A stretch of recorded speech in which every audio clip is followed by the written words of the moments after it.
I think I figured it out. I think I figured out a foolproof plan for the Sixers this offseason that keeps the Sixers where they want to be in title contention. I think I've got it figured out. We're going to go over that and how awesome our Philadelphia Phillies are. Trending in the AM starts in 30 seconds.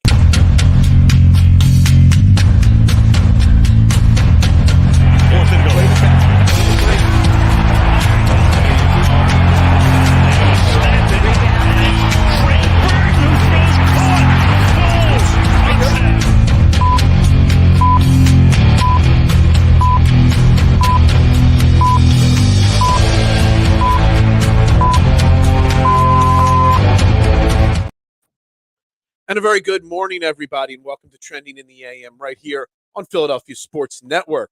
We're live, Facebook, YouTube, Twitter. You know the drill. Like, share, retweet, follow, subscribe, turn notifications on.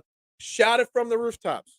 Trending in the AM is the number one morning show in Philadelphia, the first daily YouTube show in Philadelphia in the morning, and the only morning show, the only sports show, period, where your opinions actually matter. They matter to me. They really do. We got lots on the agenda today. Talking a little bit of basketball to start off the show today. Sixers timing. I kind of hinted at it yesterday a little bit. You know, the Sixers timing and the timing this offseason to continue going all in. I've also got a foolproof plan on how the Sixers can maximize this window and put together another championship window. And I don't know if you look at the thumbnail before the show goes live, but the thumbnail gives you a hint on where I'm leaning. We'll also touch a little bit on the Phillies if anybody wants to. Another dreadful game for the Philadelphia Phillies, but hey, it's June 1st, and the Philly fans will just tell you, snap of the fingers, June 1st, everything will be okay because it was all okay on June 1st last year. But that said, I'm Phil Stiefel, your host. You can follow me on Twitter at Bearded Knowledge.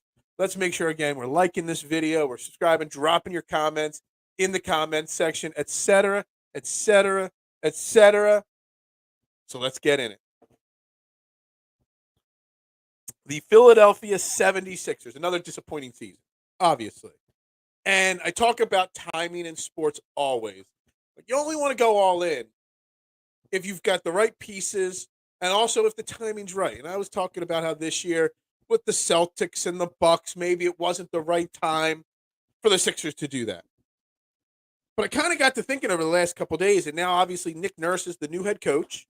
You know, my energy is starting to get reinvigorated for this Sixers team and what they can do or not do because they are in a very tough situation.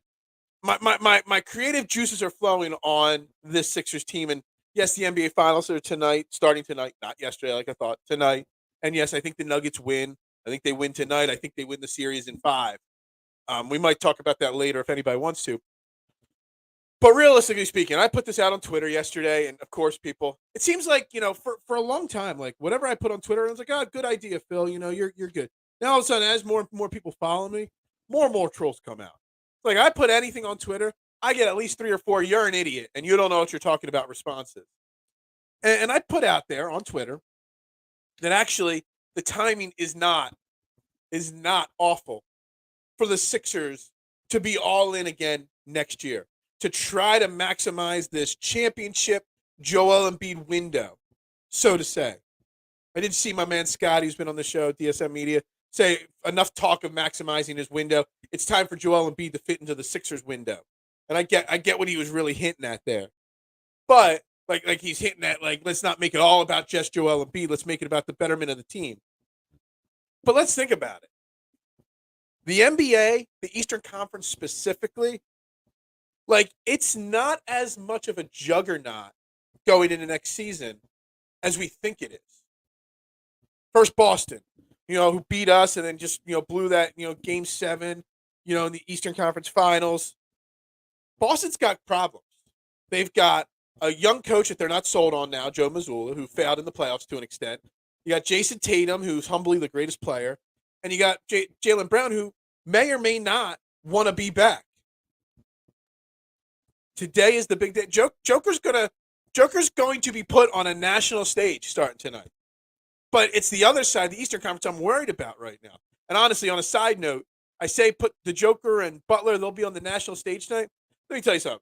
I think this is pretty common sense that a Nuggets Heat finals will be one of the lowest rated finals of all time. It's not going to draw the big crowd in. But on the Eastern Conference side, you got the Celtics. They got problems. What are they going to do with Brown and Tatum? Coach, revamping that roster, falling short and blowing that Game 7 the way they did, coming up small. They got questions. The Bucks just hired a rookie head coach, an assistant. Giannis is still there, yes, but they've shown some cracks in their armor. Obviously, some injuries and some other things happen there, and whatever happened with Budenholzer that caused him to get fired, there's question marks there. The Miami Heat, I got crushed for this part of my comment. Miami Heat are old. Jimmy Butler is the team. And how much longer can Jimmy Butler play at Jimmy Butler level at the intensity that he plays at? He's going to be 34. We don't want James Harden around anymore on the Sixers because of his age and him wearing down and slowing down. Well, Jimmy Butler's in the same shoes. And, you got Jimmy Butler getting older, Hero coming off ACL injury. You've got a bunch of other role players. Like, there's question marks around the Heat. So that tells me then, and who else is there? The Knicks, they're not really that good yet. They're good, but not great. Cavs, not there yet. The Bulls, they're going to blow it up. There's a lot of question marks in the Eastern Conference. So where I have spent like a week and a half talking about the Sixers putting a pause this year, taking one step back to take two steps forward. Is there a scenario, and is there a situation that what I'm laying out here makes it smart for the Sixers maybe to not pause, to just go all in again? And I don't mean by bringing back and signing, James Harden to a max deal or anything like that. You are always so hungry at 8:30 in the morning, man. Always so hungry. As soon as the show's done, I got a catering order to get into today. No wings on the catering order. Hot roast beef sandwiches. What else am I making today? Hot roast beef, mac and cheese, an anapas salad, and a couple pizzas. That's the catering order this morning that I got to make, Johnny. Is there a scenario where going all in, and I started thinking about this going all in and how to maximize, this Joel Embiid next season. Nick Nurse obviously has done well with stars, and everybody's talking about Fred VanVleet.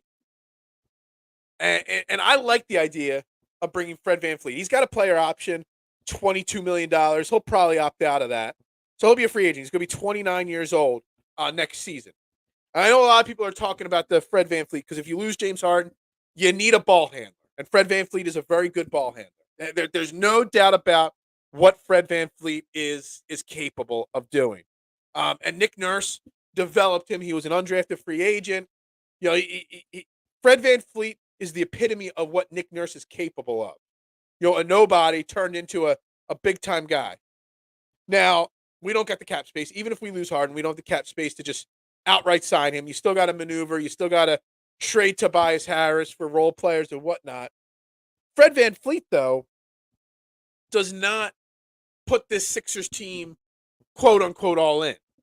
He's not – you can't replace James Harden with Fred VanVleet and then run the rest of the team back and think they're going to be good.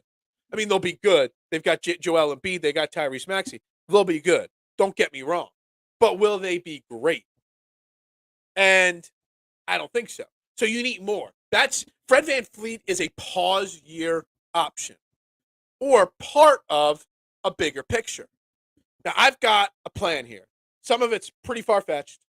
Some of it is very unlikely to happen. Most of it's very unlikely to happen. But I got the plan. And this is how I am restructuring this team this offseason. It's going to be very unpopular. This is not what I want them to do. This is me. You all hate my pause year ideas. So I'm going to give you an alternative to a pause year. When you're trading for stars and when you're trying to, bring in big names, you got to get creative. And sometimes you got to lose a little bit to get a little bit. So at first, yes, I'm going to find a way to bring Fred VanVleet in here. Not sure how that's going to work, but I am bringing Fred VanVleet to put into my backcourt. Okay? There's no doubt about it. I'm trying to bring Seth Curry in as a sharpshooter off my bench. I really am. I'm going to try to bring Seth Curry back as well. Part 3 of this. Let's backtrack. The big move. The big move first, because that explains what my other moves are. My big move is going to get Kawhi Leonard. LA looks like the Clippers look like they fired Tyronn Lue, or they're talking about it. I don't know if they will. The Paul George Kawhi Leonard duo, it's just not working. They probably keep Paul George, and there is a scenario where Kawhi Leonard gets moved this offseason. Now, he loves LA. He wanted to be home in LA, et cetera, et cetera. I get that. And he's got a couple years left on his deal that he just signed. But Kawhi Leonard, and getting Kawhi Leonard here, is it a possibility? And I think it is. And you say, well, Kawhi Leonard doesn't play a lot of games. Kawhi Leonard loves LA, whatever. First and foremost, Kawhi Leonard's last NBA title, he's 2. I think he lost a third with San Antonio. He won one with San Antonio. He won one with obviously the Raptors. He won a title with with Nick Nurse and Fred VanVleet. Would Kawhi Leonard?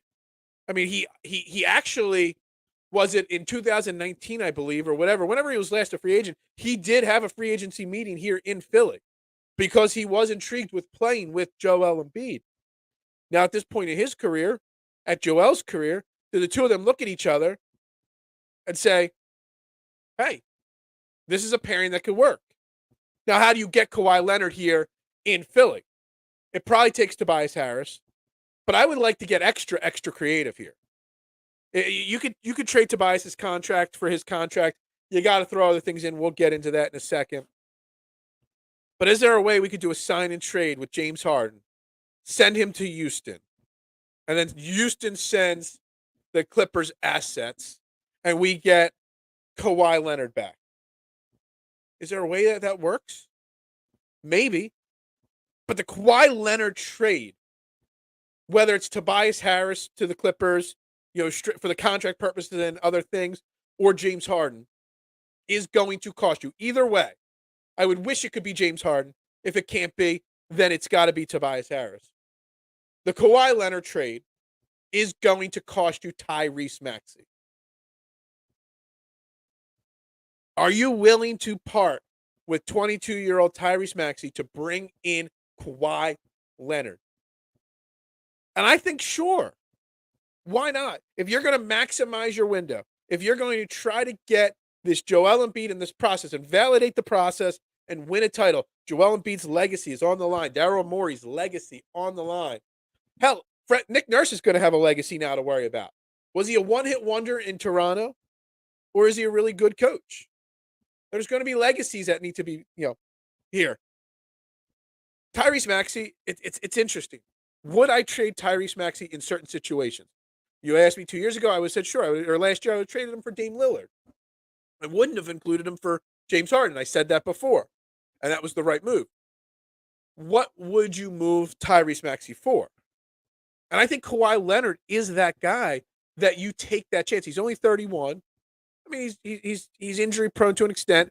I mean, he's the definition of load management. I mean, he played 52 games last year. He's coming off an ACL tear.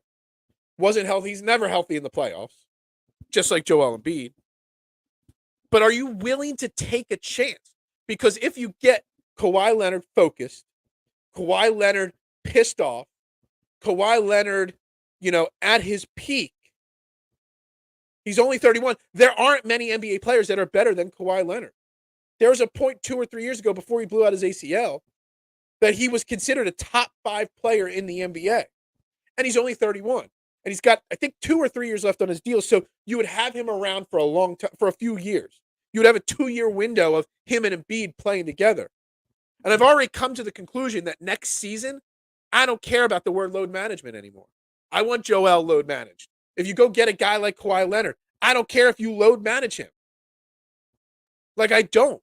You could give me Kawhi Leonard and Joel Embiid next year as my 2 stars, and they could both play 52 to 55 games. And as long as you overlap them a little so they get some chemistry together, and unlap them so you always have one star playing, dude, I'm perfectly fine with it. Back-to-backs, the front half, Kawhi plays, the back half, Joel plays. Whatever it may be. I'm protecting Joel Embiid and anybody else on this team. 1,000 times more next year because we're seeing again in this playoffs that the regular season's meaningless. Home court advantage in the playoffs is meaningless. You saw that with Boston losing Game 7. Home court advantage and your seeding is meaningless come playoff time. I used to care so much about matchups and get a certain seed to match up or just be number one, so home court all the time. I don't care. I finally realized that it means nothing. I'll win 45 games, get the 7 seed, and I'm perfectly happy. 6 seed, perfectly happy. Let Cleveland or New York be happy that they get a home court first round. I don't care because we'll still beat them. So I am at this point considering that it's not an insane thought that Tyrese Maxey is a fair is fair game if we're trying to win a championship in 2023, 2024. No, not Maxey. And you know, it's a fair thing to say, Eric. The thing is, my question is, like, you know, everyone's saying Nick Nurse is going to take him to the next level. And I think it's a valid, you know, thing because Nick Nurse has developed talent, you know, for years now. He's done that. And my man Scotty, who's you know, my buddy, you know, he's saying that who says that Tyrese Maxey has a ceiling? Tyrese Maxey may turn into the next, like, insanely, you know, top tier guard in basketball. And this is the thing. But for Kawhi, we're talking here. We're talking for the glove. Hold on, not the glove, the claw. That's it. The glove's Gary Payton. The claw is Kawhi. You know, we want a title. We want this title. And Tyrese Maxey can get better. He can learn how to, you know, change up speeds when he's driving. He can learn how to do not the pick and roll, the dribble handoff a little bit better. You know, Nick Nurse is going to make him a better player. Sure, all that. But we're talking for Kawhi Leonard here. A guy that's a top 5 talent in the NBA. If not for a top 10 player in the league, then what does he move for? Well, I'm only moving him, Maxey, for a top tier guy, a Kawhi Leonard. I don't even know if I move him for Dame Lillard at this point. Kawhi Leonard's a guy at 31 that's still got, if you can load manage him properly. And Judd, I don't know if you agree with this or not. Like, isn't it time for us to not care about load management anymore?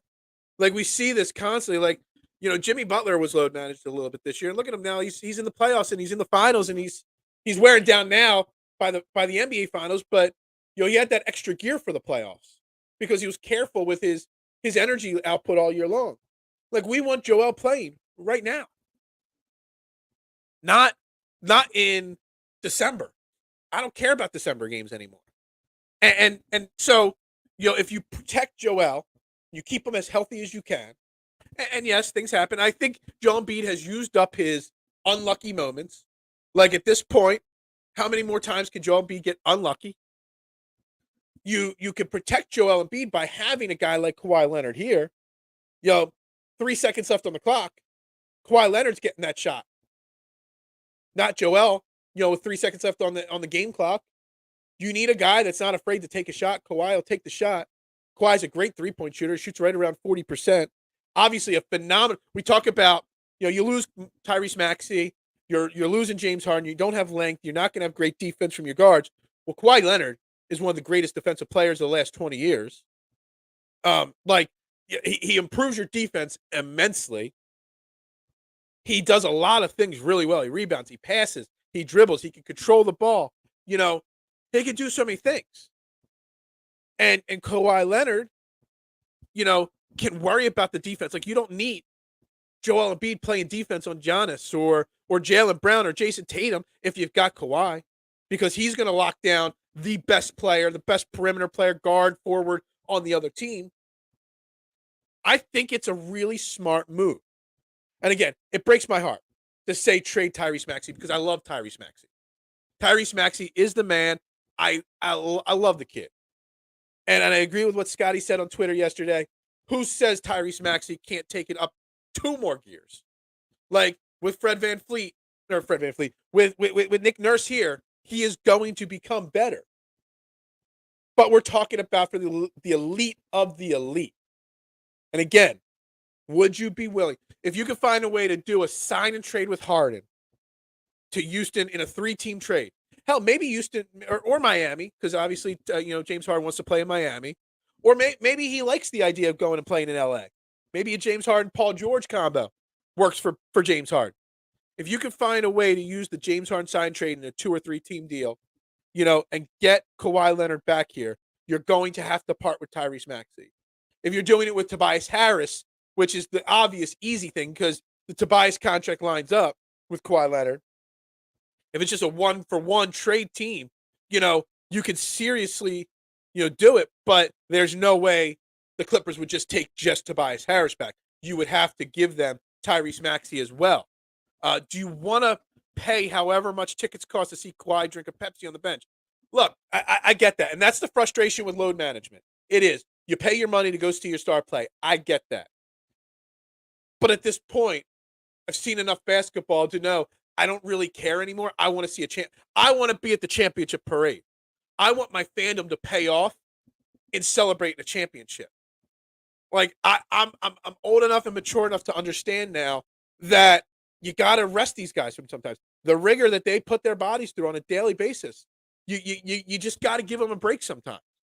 It's just the way it is. What is up, my man Drew? How you doing? We are talking Phillies and Sixers today. My foolproof plan. Big picture, I understand. Yeah, see, and big picture is what it is, dude. That's all it is. It's seeing the big picture and seeing the Sixers team come to the end of the season. And I care about load management more at the end of the season. How many games did Joel Embiid and James Harden play late in the season? I know they got the last 2 games of the year off because everything was pretty much locked up. But they played pretty much every night down the stretch. Joel Embiid was banged up a lot. And the last month of the season, he was playing every night.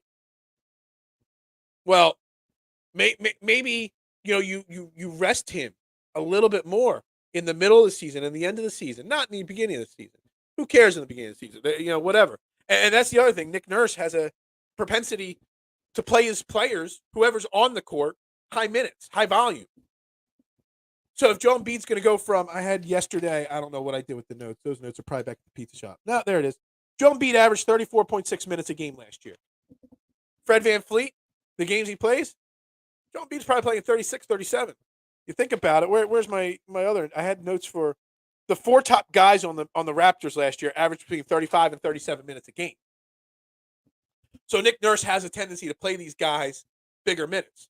So Joel Embiid's going to need to rest more games then. And if you go get Kawhi Leonard, it sounds insane when you first say it.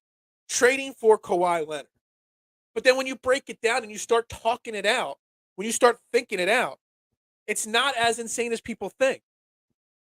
He's going to need rest regardless. That's true. And that's the thing. Like, I get it. If I was, a middle class, got family, I take my son to 1 game a year. I buy tickets for Christmas. He gets a Christmas present, and I go to a game in January, and I get there, and they say, Joel Embiid's sitting out tonight. Yeah, I'm going to be pissed. My kid's going to be pissed. I get that. But it's a teaching moment on that in life, the big picture is more important than the one single moment. So load management, where I was against it, I'm okay with it now. What is up, my man, Eric? How you doing this morning? Am I insane, Eric? I'm willing to trade Tyrese Maxey if it nets me Kawhi Leonard. And if you guys think that that's crazy, Kawhi Leonard, you trade Tyrese Maxey, you lose James Harden, you're losing Tobias Harris. So you have Joel Embiid and PJ Tucker. That's the only starters left on this team. Yeah, Melton on the bench, whoever else, whatever on the bench. So if you do this, let's get really crazy. You think trading Tyrese Maxey for Kawhi Leonard's crazy? Well, just wait till what you say now. You say I'm insane. I am insane. Hey, nobody likes the pause year idea, Kip. So I'm coming up with other options, okay? I'm giving you other blueprints here. So let me tell you, you think trading Tyrese Maxey for Kawhi Leonard's crazy. Well, just wait till you hear what my starting lineup is next year.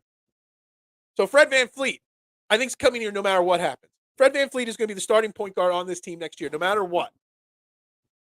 Everyone says it's not, but what's a better all-in option? Exactly. And that's what I'm saying. Like, Judd, it sounds even more crazy than about what I'm about to say. I'm not even off the James Harden returning train. If you want to go all in, just bring James Harden back. Just try not to make it a 4-year deal. I have no problem paying him $50 million a year, even. But I'm only doing it for 2 years. He's not going to accept the 2-year deal, but I'm trying to find a way to get him back here on a 2-year deal. I am, because that's the easiest all-in option to make right now. And he's still a viable player in the NBA. He's just not MVP James Harden yet. But think about this, insane. So I'm trading Tyrese Maxey to bring back Kawhi Leonard. You need a point guard. I got you a point guard, Fred VanVleet. Boom. Well, you need a second guard as well. Fred VanVleet's small. He's not going to play perimeter defense. So there's a certain name that I'm getting as my second guard. They have a plethora of young talent in Orlando. And I'm trying to see what it takes. I don't even know how, like I was looking at his contract, and I don't know. It's only partially guaranteed. So I don't know how the NBA trade works when a contract's partially guaranteed. Do you have to match the whole salary or the partially guaranteed part? Hold on. What do we say here, Eric? I'm cool on Kawhi. Translation, hell no. I want a guy who will show up 82. But does it matter? So you would take Jaylen Brown. See, Donovan Mitchell isn't available. I mean, he just got traded. He's locked into Cleveland for the next few years. They're not going to move on from him yet. But you would trade Tyrese Maxey for Jaylen Brown, but not Kawhi Leonard? Jaylen Brown can't be that guy. Like, we saw it in the playoffs. He came up small when he was needed most. Like Game 7. We could just talk about Game 7. Jaylen Brown was needed because Tatum hurt his ankle. Humbly the greatest player in the NBA hurt his ankle, so needed Jaylen Brown to step up, and he came up small. I don't know. I used to, I still have revisionist theory. Go back to the thought and the rumors that Jaylen Brown was available for Ben Simmons and how I would have wanted that. And I still do. And look, I'm not down on Jaylen Brown. I still think Jaylen Brown's a very good player. But Jaylen Brown, I'm not moving Tyrese Maxey for. I don't know. I don't know if I do it or not. I just don't know. Jaylen Brown, I'm tired of second round. Well, look, Jaylen Brown's made the finals before, too. Didn't they make it last year or 2 years ago, whenever it was that they made the finals, the Celtics. But, like, the Jaylen Brown conversation, like, I would almost put them on the same level, but I'm putting Kawhi Leonard above him. And do you really need a guy that's going to play 82 games? Like, what does it matter if they play 60 games or 82 games, as long as you make the playoffs and you're healthy come playoff time? Like, does it matter if you win 48 games and get the 6th seed or win 52 games and get the 3 seed? I don't think it does anymore. We're seeing this with the Miami Heat making this run to the finals. We're seeing it with the Lakers getting to the Western Conference Finals. Where you start the season. I mean, the Bucks got upset, early in the playoffs. Like, it doesn't matter. As long as you're healthy come playoff time, or as close to healthy as you can, that's all that matters. So I don't care if they play 55, 60 games. I don't. But you need other players. You think this is all insane. Kip, Eric, y'all think I'm insane for Kawhi Leonard. Fred VanVleet's my starting point guard with Kawhi Leonard, no matter what. You are officially a Philly fan. You passed the grossly undervaluing your best friend test. Every other team's fans wants a mint for their franchise player. We want Chris Webber after knee injury. The Chris Webber after knee injury, I mean, it's a fair point. I mean, I didn't watch a lot of Clippers this year, but I know he came off of an ACL tear. The year before, he played, 52 games. I think he only started 50. I think he started coming off the bench when he first got back this year. Ah, man, I don't know. And Kip's saying he's old, injured. He's not old. He's only 31. He is off injured. I mean, the ACL thing, it happens, man. Malcontent, I don't know. Look, all I know is Kawhi Leonard's greatest year was under I keep saying Nick Nurse in Toronto, and they won an NBA title. I mean, he beats at his own drum. He's a weird, quirky guy. He's not going to give you a lot personality-wise. But he's already had a connection to Joel Embiid in the past. Like, he did come here and talk in free agency. He ended up going to LA. It's where he's from. And look, the odds of this, first and foremost, the odds of this happening, less than 15%, less than 10%. He's very happy in LA. He likes being in LA. It's his home crowd. And the Sixers would have to be magical to pull this off. But give me a better option. Fred VanVleet, Joel Embiid, Kawhi Leonard as your first three, PJ Tucker. I'm telling you, that's a strong starting four right there. That's competing with the Bucks and the Celtics. Starting four there. And let me give you. You think I'm crazy? Just wait. You guys keep interrupting. Well, just wait. There's another guy.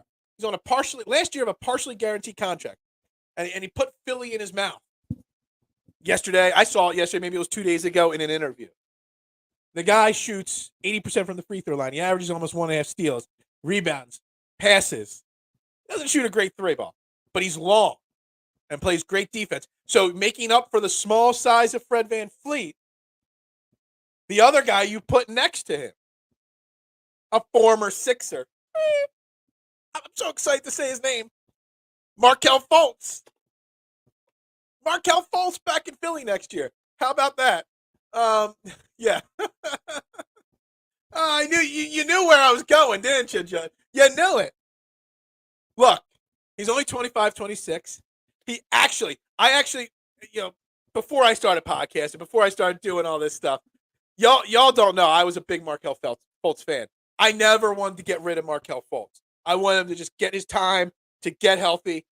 I saw his Washington film in college. I thought this kid, uber talented. And I know the shit hit the fan with him here, the injuries, the problems, whatnot. But I do tend to occasionally, when Orlando's on NBA TV or ESPN or whatever, I check him out. Because I still got in the back of my head this week, gave up too soon on this guy. And he played really good last year. His three-point percentage is still not where you want it to be. It got to a high of 31% last year, but it's improving. He did. And not only did he play pretty good last year, he played pretty good on a team that was kind of rebuilding. They weren't trying to make the playoffs, but they also have like 5 or 6 guys that are all under 25 last year that are all rotate. Cole Anthony was like the oldest guy on the team. They got so many young guys there that he wasn't getting 30 minutes a game. Like, he was playing all over. The question is, can he handle playing in Philly? He's older. He's more mature. He doesn't have to have that first round, that number 1 overall pick problem hanging over his shoulder. Bro, I love you, but you're killing me. Where's the custard pot? Man, dude, I'm just trying to get creative here. I'm trying to get creative. The problem is, nobody likes to pause your idea. And that's still, to me, what the Sixers should do. Move on from Tobias, move on from Harden, get Fred VanVleet, and wait till you have all the cap space, go out and get a star in 2024. That's the smartest move. Everybody hates that idea. So I'm trying to get creative with other ideas. So Kawhi Leonard, Markelle Fultz, Fred VanVleet, PJ Tucker, Joel Embiid. Look at that starting 5. Actually, part 7 of this whole thing that I have laid out here is finding out wherever Mike Budenholzer goes to become a head coach and try to trade PJ Tucker to his old coach, Boots, and get whatever you can for him, because you can get off of his contract. Ideally, you'd be able to get Kawhi without Tobias, then use Tobias for that Dallas trade idea to get Reggie Bullock and Max Kleber in here. VanVleet, Kawhi, Embiid, Chubby Tucker. Oh, man. Actually seeing it I'm seeing it on paper. I love it. I'm insane this morning. I'm literally insane this morning. Because I'm running out of ideas on how to please people. Like, everyone thinks it's so easy to reboot this team and just go get a star. If you don't want Kawhi, then give me a better option. And yes, I don't know if Markelle Fultz could handle playing in Philly. But with Kawhi, with a more mature Joel, with Fred VanVleet, a guy that's been there, done that before, he doesn't have to be like Ben Simmons was bad. And Markelle Fultz had to score. There was pressure on him that he wasn't ready to handle. I mean, you can think about it. He was one of the youngest kids ever taken in the draft after the high school stuff, got stopped. I mean, he was here. He was like 19 years old in his second year in Philly. He wasn't prepared to be a man yet. He's 25, 26 years old now. It's not crazy. Fultz had no expectations, and Orlando's low-key stacked with young, interesting players. Could he? And again, could he? And I think the thing is that he's a different player now. And bringing him back It would be a great. You could sell it as the redemption story. We got a lot of people watching. Make sure we're smashing that like button and hitting the share button, subscribe button. We're here every morning, 8:30 a.m. talking. Your opinions matter. So let's make sure we get that like button up there. I don't think he would have as much pressure. And could you imagine the redemption story? Hashtag Fultz redemption. I'm telling you, it would be interesting, entertaining. I mean, Orlando has a plethora of young players. They're going to probably move on from Markelle Fultz because he's on the last year of his deal. And again, I don't know contract situations and cap stuff. Like, I'm not a numbers guy. I know in the NBA you got to match salary for salary in trades for the most part. I don't know. His contract is $17 million next year, and it's the last year of his deal, but it's only $2 million guaranteed. So I don't know what that even means. I thought all NBA contracts were fully guaranteed for the most part. The last year of his deal is not. I'm not sure what that even means, honestly. So in that scenario, I don't know what it would take to get him. Coach Fred VanVleet and Fultz leading Philly to the promised land. Wouldn't that be a story? You get Nick Nurse, and we say Nick Nurse can get the most out of developing players. Markelle Fultz has been developing, getting better. Hey, get that 31% three-point shot up to 33, 34. He's a great defensive player still. He's a ball handler. He can drive to the rim better than most. He rebounds. He passes. He does it all. If you go all in and have to trade Tyrese Maxey, Fred VanVleet and Markelle Fultz are the perfect combo to take over the starting guard roles on this team. I want a title. I don't want a distraction with the. You know what? I'm going to give it to you, Eric. The distraction. It's similar to the burner gate stories. It's similar to the distraction of the process. It's a fair, very, very fair point. I think he can handle it. I think he can handle the pressure. So maybe I don't want him using the redemption story. We'll just use it on this show as a common talking point. So that's a very fair point that I want a title, not a distraction. Well, give me better options. I'm getting creative. I'm looking around. I'm Google searching teams and rumor mills on names that might get traded. I Google searched Orlando because I just love Markelle Fultz, and then saw an article saying that Orlando's thinking of moving on from him. And thought, if you have Fred VanVleet, you don't have James Harden or Tyrese Maxey, you need another guard. You need a guard that can defend. Markelle Fultz with Kawhi and Joel, he won't have to average 15, 20 points a game. He can average 11 points a game, and it would still be an effective guy. Gary Trent Jr., Chris Middleton somehow keep Maxey. All right, so Chris Middleton's an interesting one, okay? Definitely. Because I think Milwaukee's going to mix things up a little bit around Giannis. I would prefer find a way to get Drew Holiday than Chris Middleton. I've always been a Drew Holiday fan. Chris Middleton is coming off an injury. Do you want Gary Trent Jr. instead of Fred VanVleet? Or do you want to trade Tobias Harris for, like, say, Gary Trent and, I don't know, one of the other guys? They have a lot of, long athletic guys that they can move on from in Toronto there. I'm okay with that. I'm okay with that. So if you have Trent, Maxey, and Middleton backcourt, and then you work on the Tobias trade for more depth. I don't know if Trent Middleton, if you keep Maxey, is enough superstar power to win a title. I still think you're going to have to make more moves on. You're going to really have to build out the depth and the bench of this team to make that work. I don't think Middleton's a max guy. I don't know how many years are left on his contract, but he's a max guy that's not a max guy. And we talk about that on this show all the time. There's always too many guys getting max deals. Judd, we already talked about this. My man, Mr. Crockpot from Edge of Philly Sports, did all these Embiid trades a while ago, and one of them was to San Antonio for the number 1 overall pick. I'm not doing that. I'm not ready. I contemplated it for like 1.5 shows. I'm over the trading Joel Embiid thing right now. I'm not doing it. Which guy in OKC? Shia, SGA or whatever you say his name. I'm sure. I don't think OKC. The only thing you're doing in OKC, the only thing OKC is trading is their plethora of draft picks. They've got literally like 700 draft picks in the next like 30 minutes. So they may trade some of them for a star player. They wouldn't do it for Maxey, probably. They might do it for a Joel Embiid if you wanted to. They would do it for a Kawhi Leonard. If Kawhi Leonard wants out and doesn't care what city he goes to, OKC can offer 5 first-round draft picks. Yeah, they're not trading SGA. I would SGA. I would love it. I mean, I talked about SGA 2 years ago. Can we find a way to get Ben Simmons out of here for SGA? I talked about that. I'm always looking at young players and trying to find out which ones are going to take their game from young star to a superstar level.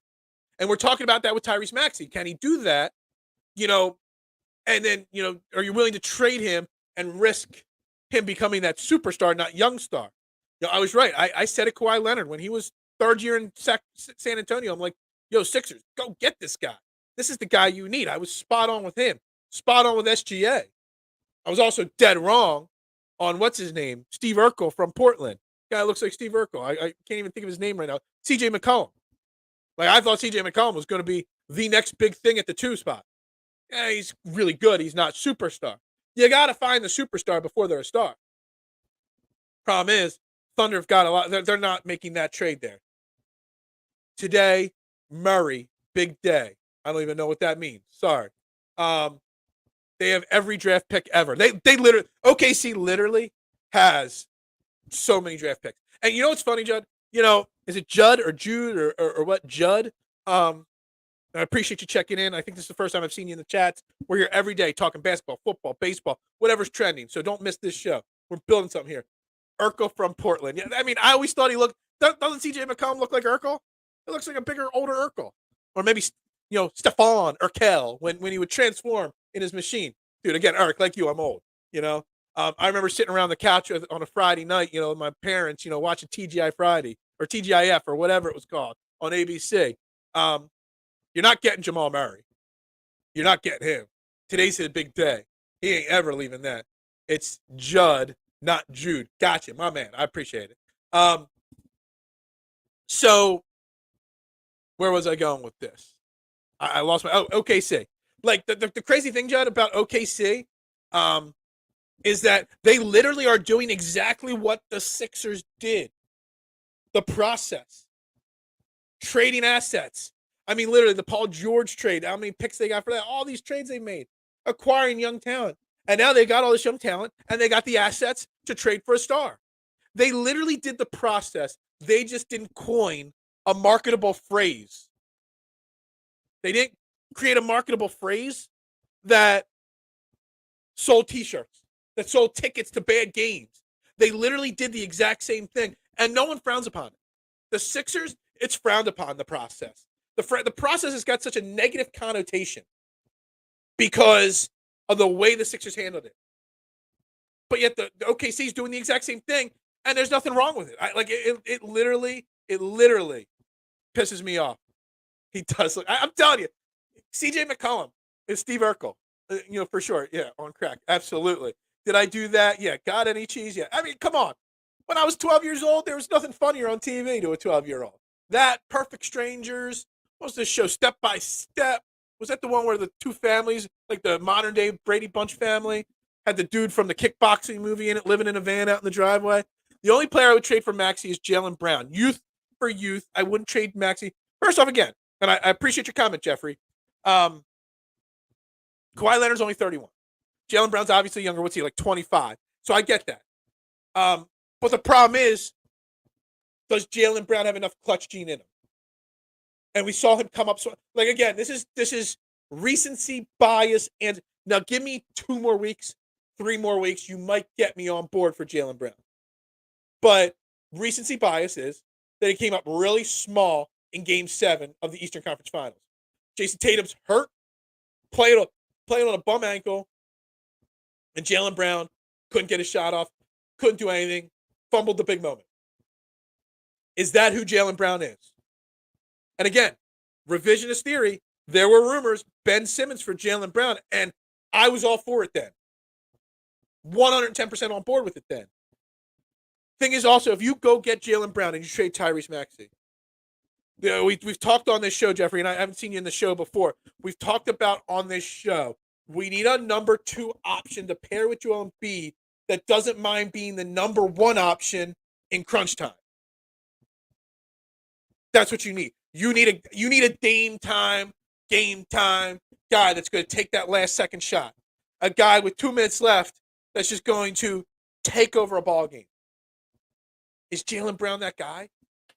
I don't know. I almost would be more willing to see if Tyrese Maxey can grow and develop more, which I think he can. I mean, we often forget Tyrese Maxey's only 22.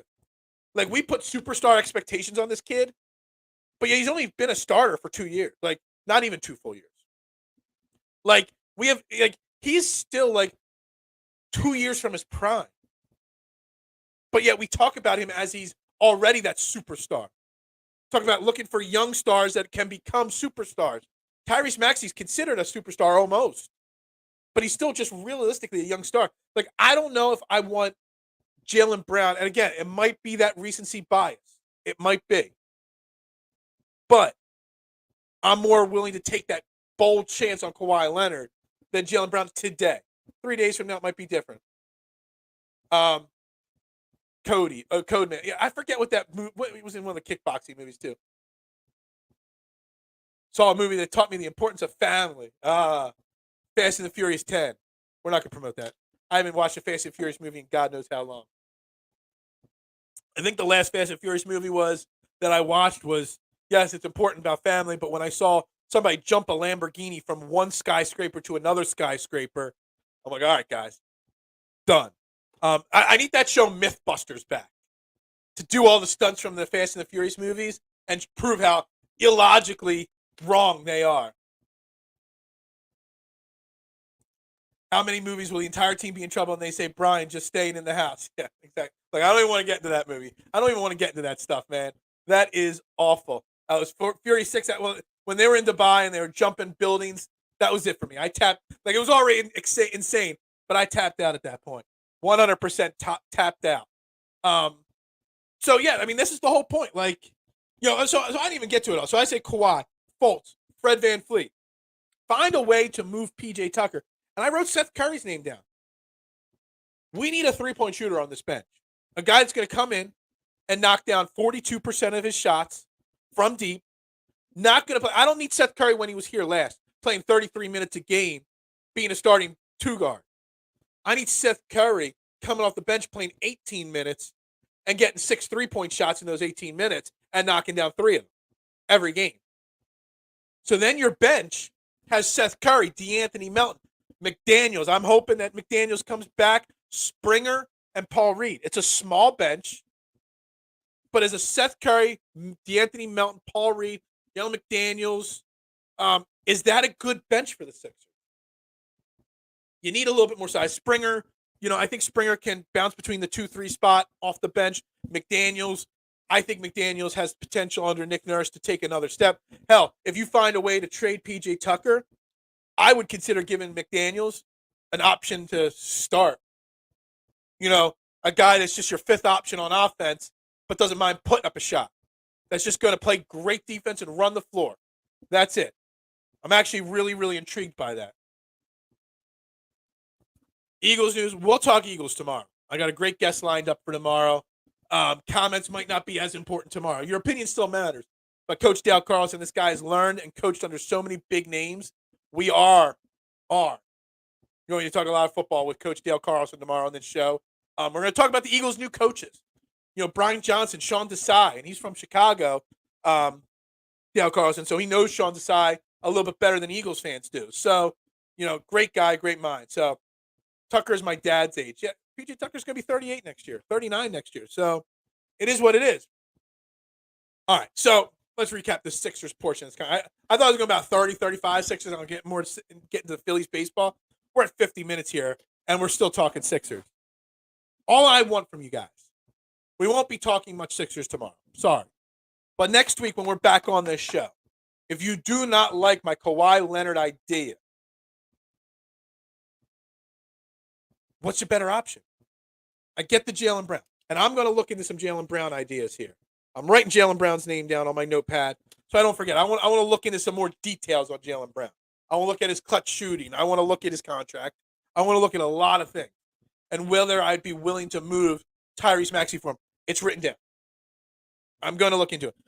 If it's not Jaylen Brown, if it's not Kawhi Leonard, If bringing James Harden back isn't the answer, what's the answer?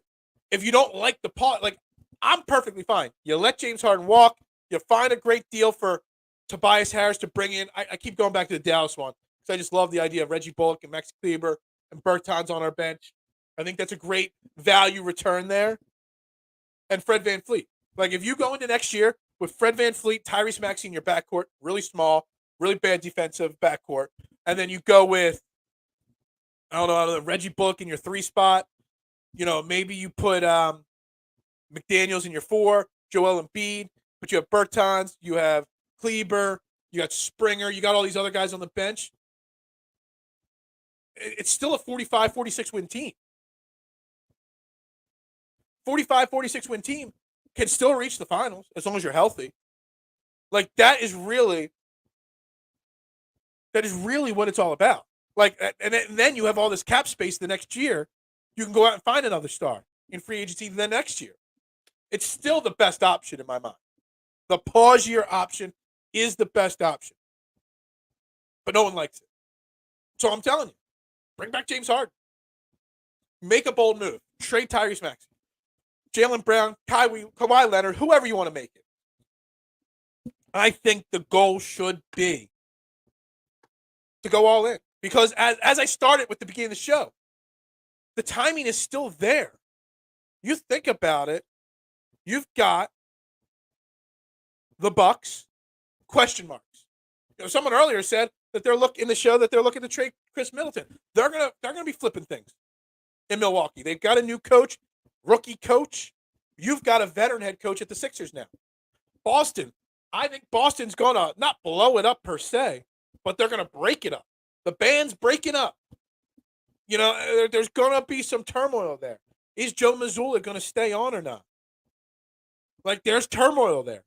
So the Bucks aren't a sure thing. The Celtics aren't a sure thing. I still say it. I know I got called. I'm insane. But Jimmy Butler, even though he's playing amazing and he's carrying Jimmy Buckets, Jimmy Playoff Butler, love the guy. He still hangs right there. But they're getting old.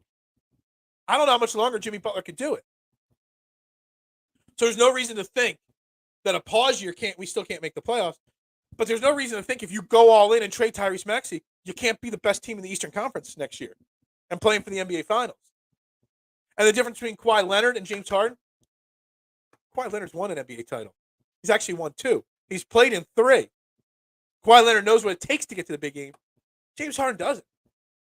So Kawhi Leonard, in my opinion, is creative. It's insane. Bringing in Markelle Fultz is even more insane. But it's interesting. It intrigues me. It gives me another idea.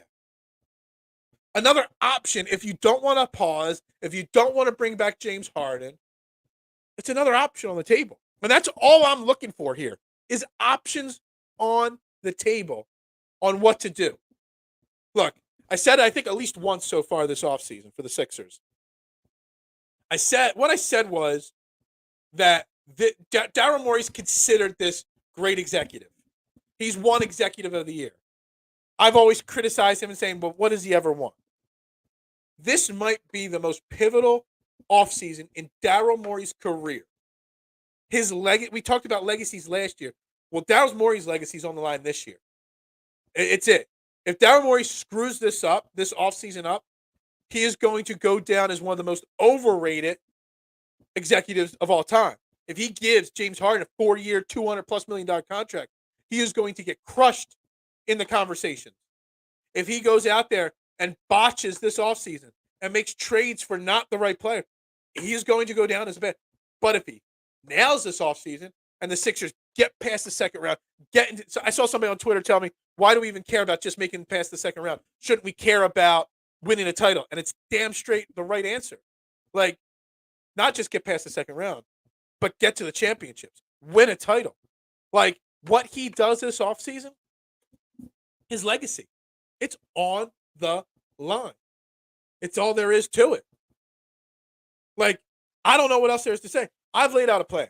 Kawhi Leonard, Markelle Fultz, Fred VanVleet, Seth Curry, bring McDaniels back. That's your offseason right there for the Sixers. You lose Fultz, you lose Tobias, you lose James Harden. You got a Fultz, Fred VanVleet, Kawhi, McDaniels, and Embiid starting 5. Looks terrible. Sounds terrible. It sounds exciting as hell. And I just don't have many. If you do the Fred Van Fleet, you bring him in, you trade Maxey for Jaylen Brown, and then you trade Tobias for some role players. Is a Jaylen Brown, Fred Van Fleet? I don't even know who you'd put with Fred Van Fleet in the backcourt if you do that. So maybe you go Fred Van Fleet, Markelle Fultz, Jaylen Brown, and then Reggie Bullock for Tobias Harris, and that's your starting five. I don't know. Morey got to show me he can make a big move that doesn't involve a. Well, he just did another move that he has a relationship with. He brought in Nick Nurse. That's another Daryl Morey guy. He didn't hire a guy that he didn't know. He hired a guy that he's already worked with. Don't worry, we're not talking hockey. We're not. We're not talking hockey on this show. No way. I don't know. Like Daryl Morey again. Daryl Morey's got to do so much to impress me. An NBA title is the only thing that's really going to impress me because I've been against Daryl Morey since the day he was hired. We only got 10 likes on today's video. We've had a lot of good people tuning in, not a lot of comments, but that ticker at the top's been pretty high, and we still only got 10 likes on this video today. What the hell? Likes equal longer shows. Likes equals more shows. Likes equal someday me making us money by getting a sponsor on this show. I don't know. So make sure we're smashing that like button, guys. Telling everybody this is the most interactive Philly sports morning show there is. The best morning show there is in Philly. Only place where your thoughts matter. Look, I don't got much else to say, Sixers. There's not enough time to talk about the Phillies really today. I got a catering order, so I can't go overtime here. All I can say is that the Phillies stink. And it's June 1st, and everything's just going to magically fix itself. And I'm so tired of that conversation. Tired of the conversation that Phillies fans just think it. Again, it goes back to the conversation just in general, not just with the Phillies, within sports in general. Why we can't – I share this show out in a bunch of Facebook groups. I'm on Facebook. I don't use Facebook other than to share this show out. We're not going to talk baseball, Johnny. We're just going to talk this theory about sports in general, okay? We're not talking baseball. We're closing with this theory that I share this show out in the Facebook groups. And somebody responded to yesterday's show where all I did was bash the Phillies all day yesterday. And somebody responded in one of the Facebook groups where I shared the link to the show with if you're not a fan now, don't be a fan when they win. Hold on a second. Are you telling me that if you are critical of your sports team in any of the 5 major sports in America, if you're critical of your team, you're not considered a fan? Like, I'm not allowed to cheer for my Phillies when they're in the World Series unless I cheer for them when they're going out there and getting 2 hit. When they're going out there and losing game after game, I'm supposed to be like, oh, nice effort, guys. It drives me nuts when people are considered bad fans because they're critical. It's one thing if all you do is bash, but I bring logical conversation points to the table. I say, this is what's wrong. What can we do to fix it? Yeah, it sounds like I hate Rob Thompson. I don't hate Rob Thompson. I just don't think he's the right man for the job. I hate that mentality too, Johnny. Like, it's like, I don't know, you're a Buffalo Bills fan. Josh Allen hasn't gotten to the Super Bowl yet. He hasn't won the big game. Are there people in Buffalo that are criticizing him and saying he's got to step his game up, he's got to do more? Or are there people in Buffalo saying that the organization's got to build a better team around him? And are those Buffalo Bills fans not real fans because they're saying that this team's just not good enough yet? That the team needs something else? Like, it's bullshit. Like, it really annoys me when being critical is considered not being a fan. And I get it on Facebook. I get it on Twitter. I don't really get it on this show too much. He wants you to be a robot. Everybody wants me to be a robot. They just want me to say, oh, good job. They'll get him next time. Go. It's the participation trophy. The participation trophy era is terrible. Next time, a Josh Hart, DiVincenzo, and Brogdon are available. Well, I love Josh Hart. I've heard a lot of Dante DiVincenzo rumors, and I don't know if Brogdon. I'm going to write their names down. I know Hart's got 1 year left on his deal, I think, or he's a free agent. DiVincenzo is a free agent, so we'll look at him. And I don't know about Brogdon. Brogdon was on the rumor mill when Ben Simmons was being traded. We could have had Brogdon here already. I will say they will lose in the playoffs to Chiefs with all the undrafted garbage cornerbacks. Everyone, exactly. So it's okay to be critical. He could have did that instead of the '09 Rockets bench. Was it the '09? The 1909 Rockets bench is what he brought in here. Um, then that playoff against the Chiefs. Yeah, it's being critical does not mean you're a bad fan. It just means you want more. You expect greatness. You're not accepting failure from your team. All right, guys, we got to wrap it up. I've got my homework. I've got to look up Jaylen Brown, Dante DiVincenzo, Josh Hart, Malcolm Brogdon. Next week, we'll have more ideas on what this Sixers team should do. Again, I got the Nuggets winning tonight, and I got them winning the series in 5 NBA Finals. Maybe we'll touch on it, but again, tomorrow, tune in. You're not going to want to miss it. Tomorrow, I mean, Dale Carson is a super smart man. He's been coaching football for over 40 years. He's learned from some of the greats like Tommy Tuberville and whatnot in college. He's coached in the pros. We're going to get into with the Eagles tomorrow. Sean Desai and Brian Johnson. To me, the only question mark on this Eagles team is the inexperience at the coordinator position and how these guys will handle being in new roles for the first time, how Brian Johnson's going to handle calling plays for the first time, how the players will react to these new young coaches that if they fail once, how they'll react to them. So we're going to talk about what the mentality with the coach, what the mentality is like when you're stepping into a winning team, a team that just played on the Super Bowl, and you lose all your coaches and you have to promote all these guys to new roles and how that dynamic works. We're going to talk about that for sure. We're going to talk about the dynamic that the Eagles exceeded expectations last year, and how they keep them hungry this year. A lot of it goes on Jalen Hurts, but we're going to talk about all that tomorrow with Dale Carlson. I'll be on for about 30, 40 minutes tomorrow. And if I know Dale Carlson, because I've had him on about 4 times in the past, 30, 40 minutes really means at least an hour. He's a great guy. So you're going to really want to tune in tomorrow to hear what Coach Dale Carlson has to say, because the guy's great. I thoroughly enjoy talking with him. Or I should say I thoroughly enjoy listening to him talk. It was probably 2019, but it felt like a decade or two too late. Yeah, I get you. We're going to wrap it up right there, guys. I love y'all. I appreciate y'all. Make sure you're liking this video, making sure you're sharing it out to your friends and shouting from the rooftops. To tune in live at 8:30 every day, because it's the most interactive morning show there is on the market. It is the best one in Philly. It's the only one where your opinions actually matter.